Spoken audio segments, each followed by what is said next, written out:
Distillation. The extraction of the essential meaning or most important aspects of something. When distilling a video game, one can only conclude the result is described as a collection of pixels. Where would we be if a finished man decided to take a collection of pixels and give them sentience? Noita is what some might describe as an astounding, extraordinary, miraculous, bodacious, lascivious... 1 second. Noita is a pile of pixels which has a physics engine. How novel. I've heard some people on this platform be so bold as to call it their favorite game. Noita is probably my favorite game. To that I say, it certainly is a game, and it is one I have played. However, it could be so much more. I mean, what is an adventure into hell and insanity if not journeyed with a friend? The road to hell is paved with good intentions, and Steam is no stranger to good Samaritans. Therefore, we have been graced with the multiplayer mod for this sandbox of, well, pixels. But I spend far too much time with the voices on the other side, so this journey must be accompanied by another of flesh and blood. Our victim today is someone near and dear to my heart and finds himself on the spectrum, which we can use to our advantage. This isn't your everyday TikTok self-diagnosed autism. This is playing a match of Hearthstone on your phone while sitting at your roommate's desktop, playing a match of Hearthstone on his account, while hijacking said roommate's Spotify account to make a personal David Bowie playlist to try and cope with his death, because sitting in silence is how the voices get to you. This man knows Noita, and I do not. We can use this to our advantage. I'm Chip of Quarter Life Burnouts. Welcome to Pissing Off Your Friend in Noita.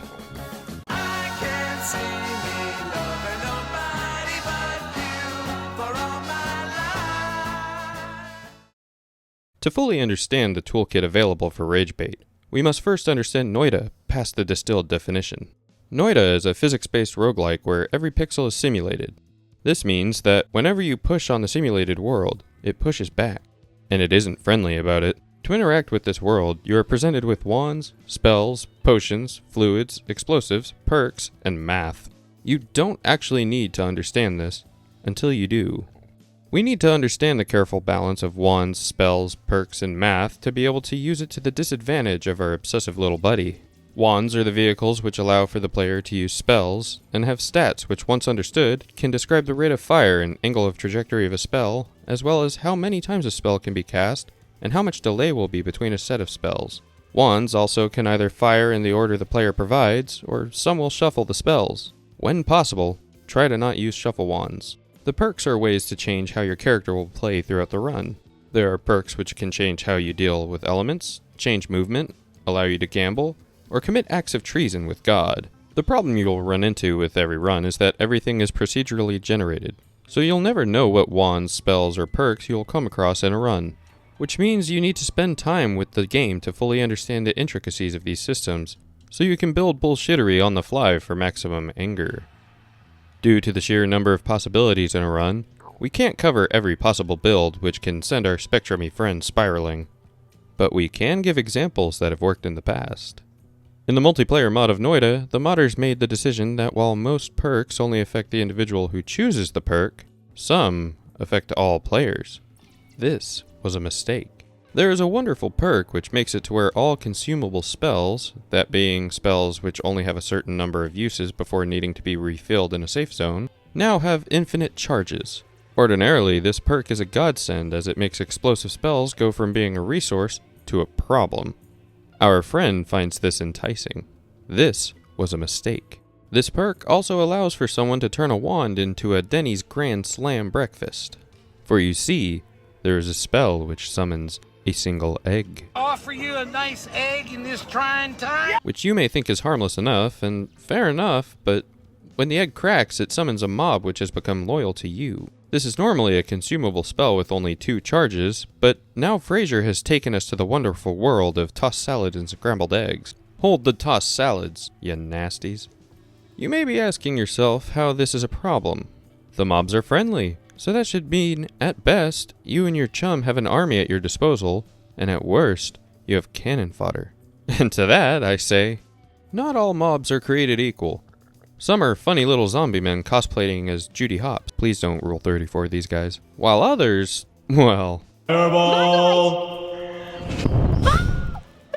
If you aren't immune to fire, explosives, and toxic, you're probably going to have a bad time. This is where me being the omnipotent narrator comes into play, as I know all, and you must only wonder what else could be up my sleeve.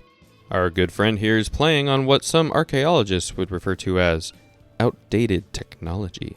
We can use this to our advantage. When I meet St. Peter at the pearly gates, I will have to answer for 3 mortal sins. The first, dropping that penguin off a mountain purely for sport and not for eating that succulent poultry.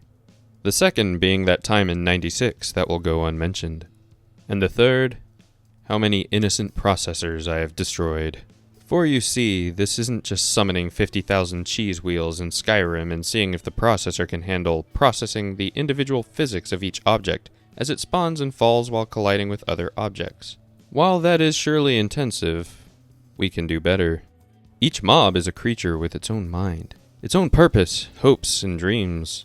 Will it go to that college it always dreamed about going to? Or will it compute an A-star algorithm on every encounter to determine which enemy to fire toxic sludge at? This is something the processor must do, and it must do it for every mob.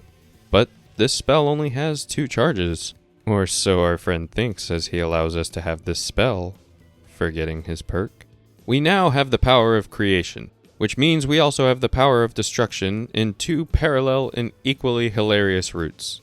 The first is crowding every tight corridor that this game's world is comprised of with hundreds of projectile-flinging mobs who all target the enemy mob that is directly in front of you, or in this case, your increasingly agitated companion. This causes not only the destruction of the environment and his health bar, but also his sanity. The second is his computer must perform the frame-by-frame computations to control these very mobs, causing him to spiral into madness, thus causing him to lag spike on a good day, and watch his machine blue screen on a better day. The pure beauty and bliss of these 2 happening simultaneously is that they both simultaneously feed into this agitation in a mutual way. The mobs constantly firing projectiles and fighting enemies while causing environmental damage means more AI choices and more physics computations to bog down the processor, while the lag spiking causes input delays, which causes more damage to be done to our friend before his inputs can be interpreted by his avatar. The pièce de résistance is that while all this is happening, you're still shit at this game. You're constantly dying to your own inability to properly stay out of danger, especially when you're causing the danger. When you die in this mod, you summon an AI ghost with all your perks and spells that is now hell-bent on killing your friend. And while your friend is doing everything he can to survive and stay sane, you egg him on, no pun intended, by telling him to kill your ghost so that you can respawn and keep helping him. And do you think you blame your lack of skill in the game for why you died? Of course not! It wasn't your fault you died. It was the lag. It's always because of the lag. It's the lag you created, but that's not the point. The point is, it's your comrade's duty to now make sure you don't miss out on getting to subject him to mental torture in the next level. Remember, playing Noita isn't about getting to the end of the game. It's the friendships you tested along the way. Thanks for watching to the end of the video. My buddy 𝘚𝘱𝘮𝘮 and I both hit 1,000 subscribers back in 2025, and thought it could be fun to try and emulate the other person's style as a celebration video. So this is the 1,000 subscriber special for the Quarter Life Burnouts channel in the style of 𝘚𝘱𝘮𝘮. This channel literally wouldn't exist without him, and I want to give a special shout out to him. He's been a lifelong friend of mine, and we've had many adventures throughout all these years. He started his YouTube journey before I did, and encouraged me to start doing it as well. Once I started, he graciously gave time to co-host my Twitch streams at the time so I could get content for the YouTube channel to edit down. Once I switched to making scripted videos, he's acted as a script editor and someone to get feedback from on ideas and thumbnails. If you've enjoyed anything on this channel, he has had some level of influence on it. I hope if you haven't already, you can check out his channel. He'll be doing a video in the style of my channel, so that could be a good entry point into his catalog. Although honestly, I don't think there's a bad video on his channel. Thank you all for getting this channel to where it is today. I couldn't be more excited about how it's progressed and to see where it goes.